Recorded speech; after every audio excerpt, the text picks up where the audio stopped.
Hi, I'm Jessica Hallenbeck with Signature Real Estate Group, and this is our market update of the August data.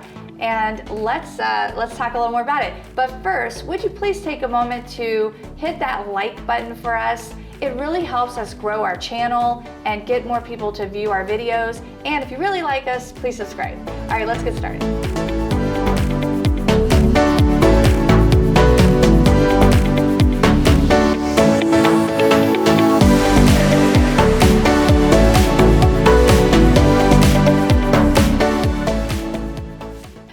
So the big news is that the median home price finally held, meaning it stayed the same. Wow. So it was $405,000 in the last month of July. In August, it was $405,000. So this is the first time in the last 6 months that we have not had a $10,000 increase month over month. What does that mean? It just means that the market is getting comfortable with these prices. I mean, we're stabilizing a little. It's not out of control price increases. There's a lot of indicators, like the list price average is much higher, like 425 is the median list price. Well, the median sold price is 405. So what it's saying is that not all the sellers are getting above what they ask, want. right? It's still a seller's market. It's still a very high seller's market, but not all of the homes are as aggressive based on what we see here. And we've had a slight increase in inventory. So we're now at a whole month, one month of inventory, which we were at 0.9. For a while, right? It's a few weeks, it's been. Yeah, but from a year ago, that's down 36%. I mean, that's 1 year from today, we have a 36% reduction in the amount of inventory. So that just goes to show how much absorption we have. Yeah. So a year ago being 2020, I think people forget last year, right? Yes. It was like a blip for all of us, but yeah, that's crazy. Yeah. Well, there are not enough homes on the market. I mean, it's just simple as that. There just needs to be a few more homes. And the absorption, though, is quick because the actual number of units sold is 32,056. Well, that is actually, it says that there's a decrease, but we actually have been selling more homes, overall, just as a market. So it's really interesting. People put it on and they're just gone. Yeah. More homes are being sold than ever before. So it's definitely interesting. I was going to touch on condos. Have you been seeing a few more condos sell? I have. That's from an affordability standpoint, right? That's where a lot of our buyers, first-time home buyers, and really just affordability standpoint, are able to kind of enter into the market is through our condos. The ability to, some of the condo financing is a little bit unique, just in knowing that, most or some of our buyers are FHA or VA, and so you do have to have a condo unit or project that is approved for FHA and or VA financing, depending on what type of loan you're looking to do. Fortunately, FHA has expanded that and they're allowing for single unit approvals. It's just a longer process. And so in our current environment, it has been something that you want to prepare for a 30 to 45 day close of escrow. And so, working with the right realtor and negotiating that and making sure that can happen, you really do have to be prepared for that right. Specific to FHA. So with conventional financing, that is more just a single unit approval. So, it doesn't have to be that the project is actually approved. If you're a conventional loan, we would just submit you for a conventional condo approval. That approval process, the buyer gets approved and then the condo also gets approved. But I am seeing more of those types of transactions or clients just because of the affordability side of it. I ran into a transaction a couple months ago on a condo. I was on the listing side, and the condo did not have changed management, did not have a current budget. Yeah. And that buyer had to put down 25% to finish that deal. But that was definitely a complicated moment of realizing, oh wait, now I've got to do that. Yeah. How would a person know in advance that there would be a complication with something like that? Yeah. Yeah, so typically inside of a condo approval, there's a full review and what we call a limited review. The full review is going to be typically lower down payment amounts. So your 3, your 5. If you're an owner occupant and you're going to put 10% down, that kind of puts you into the limited review, which doesn't really look at all of the information as far as the condo. So what they're more worried about there is if there's any major litigations that would impact the home itself or the unit itself.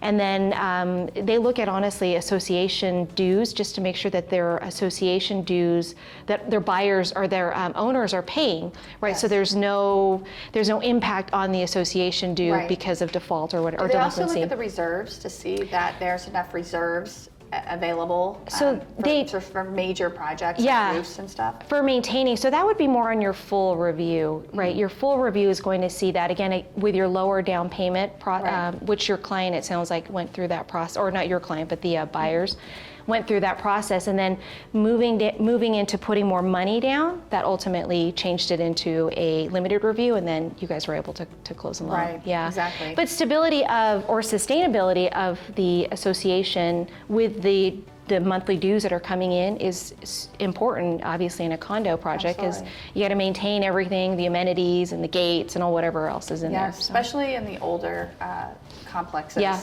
It's where it gets a little, okay, is the management doing their job here? Right.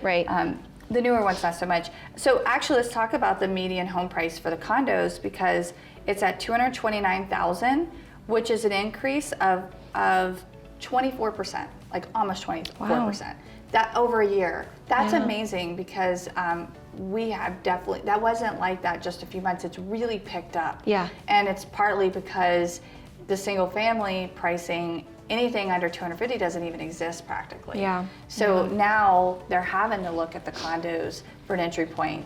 But the good news is they're also appreciating. So it's not like, oh, well, if I do that, you're not going to gain equity over time, which you'd still pay principal down, and it'd be a great entry point for someone, especially rather than paying rents in today's market, because those have gone up a lot too. Yeah, that's true. I mean, and thinking of it from the condo standpoint to an apartment standpoint, right? You're still getting, it's home ownership. Yes. I think a lot of people, don't understand that. That is still your space. You have the equity appreciation and stability of the payment, right? Yeah. So you control that. So that's right. Yeah. Still highly encourage people at this point, even though the prices are at an all-time high, that it's still a good time to purchase, because rates are at all-time lows. Yeah. So payments aren't, even though it seems like, oh, I'm buying this house for so much more, it's still a really great time, no matter what price point you're in, really. Yeah. What do you think about that? I did, I ran rate scenarios based off of a one loan amount, and if the rate went from 3%, which is where we're at today, to 3.5%, based on a $400,000 loan amount, it changed the payment by $110, which is also equivalent to like sales price of another $50,000. So I think thinking of where we are today and where it could be, which it will be if we're in all-time record lows now, this is still a great time to buy, you know what I mean, just based on the rates. Yeah, no, I definitely agree. Well, we covered the median home price, which was the big news. Availability is creeping up now. It's done this small creep up for like the last 6 months. It's very little, but it's definitely feeling a little better. I'm hopeful that we'll see that continue to trend. We are getting to this point of seasonality, though, where less people put their homes on the market in coming holiday season. So we're gonna hit the fall, and people with kids back to school. So always see a reduced number of homes going on the market. So how is that going to affect our numbers? I'm anxious to see, because actually the start of our inventory issues really hit in the fall. Now with COVID, it was hard to tell if it was just because people realized, okay, because COVID in March of 2020, and then the summer was kind of like standoffish, and then the market just picked up super fast. it went, to the races. Right. And then in that fall, the inventory just plummeted, and it got really low. Yeah. So it'll be really interesting to watch that and how that affects the median home price. I'm very happy to see it stay stable, but I don't know if it'll continue to stay stable. Like, I think we might see, because it always boils down to supply and demand. It's inventory. Just economics 101. So if we don't have homes to sell, it makes them competitive, no matter which way you look at it. So it'll just be something to pay attention to, but very pleased to see that stay in the price. So new homes, especially new home builders are trying very hard to increase their inventory, and they are somewhat, but it's just not enough. If you actually look at a graph of the number of permits, it's just not there, and they can't. There's so many restrictions, there's things that are causing that. So going back to that economics part, if we can't get new homes, where and we have more people, and we have people are moving here from California and all these places, like, what is going to cause this to get normal? I honestly think it's time. Yeah, like, it's I going agree. to be a long time of just that steady 1% increase, 1% increase to kind of get us to those numbers. I want to mention this number. The number of units sold last month was 3,210, so 3,210. That is an increase of 10% from a year ago. Wow. It's actually, we're selling more and more homes.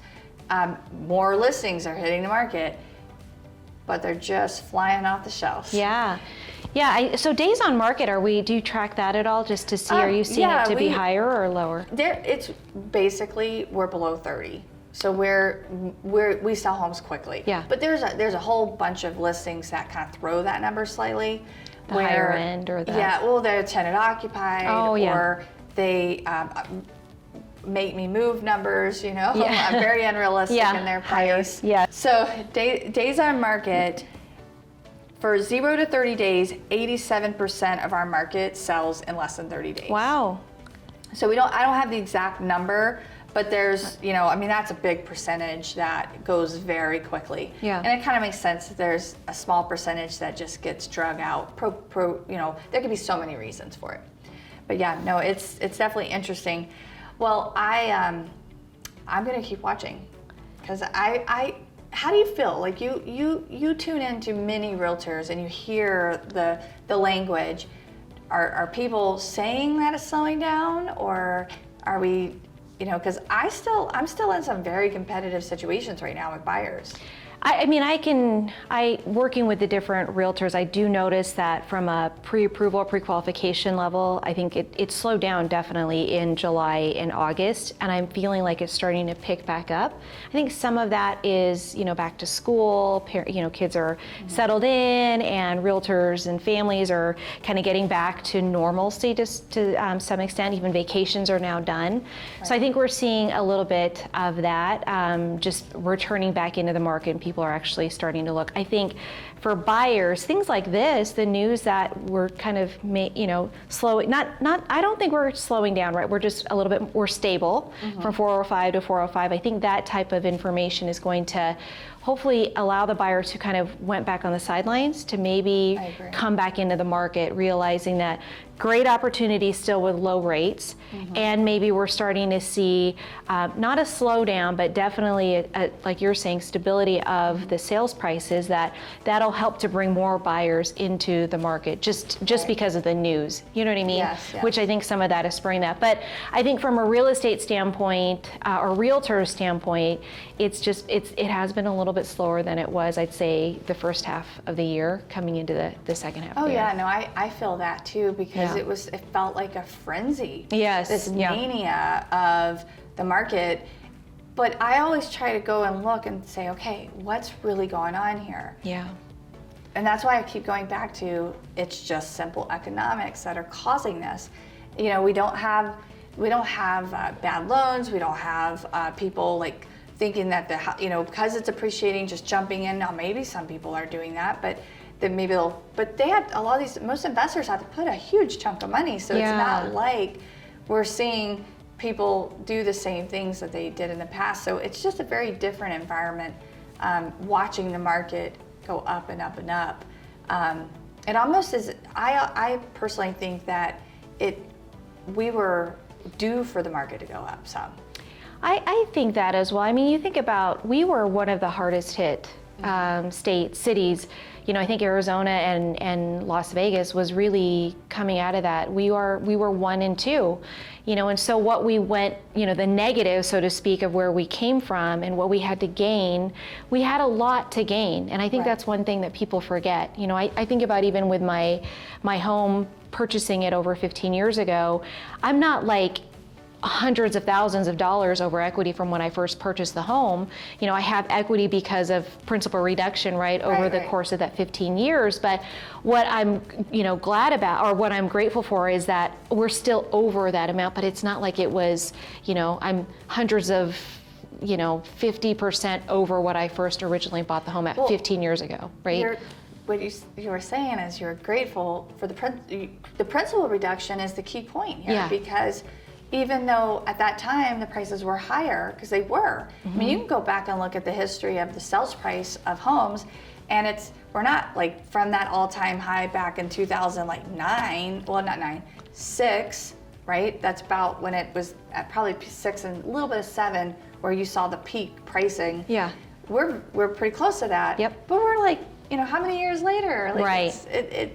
It seems as if, if you take those numbers and you put them on a graph and you draw a line through that graph, right, and you track it, that it makes sense that our prices are where they are today. Yeah, and I think the difference was, we went from like here to 04, 05, like immediately, right? It was like a completely different trajectory for us. Where here it's more normal appreciation, but we were further down the equity position than a lot of the other cities and states. And if you were a renter and you're paying that mortgage, the mortgage was rent. Yeah. Think of all that money you didn't acquire from your own principal reduction. So, and that's the thing I think a lot of people today, we talk a lot about this, is just understanding that the difference with the home ownership, the stability factor of it versus renting today.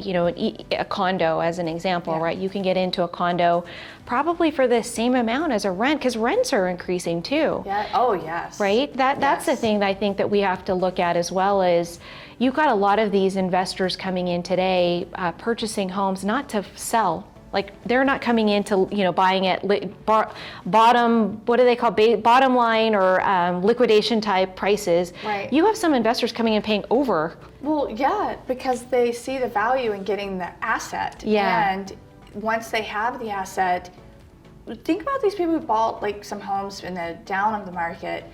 They are going to have some big tax implications if they sell the house today, right? Yep. So if they don't do it strategically with, say, a 1031 exchange, but that means they have to go replace it with like properties. Yep. So there's a little investor shifting sometimes.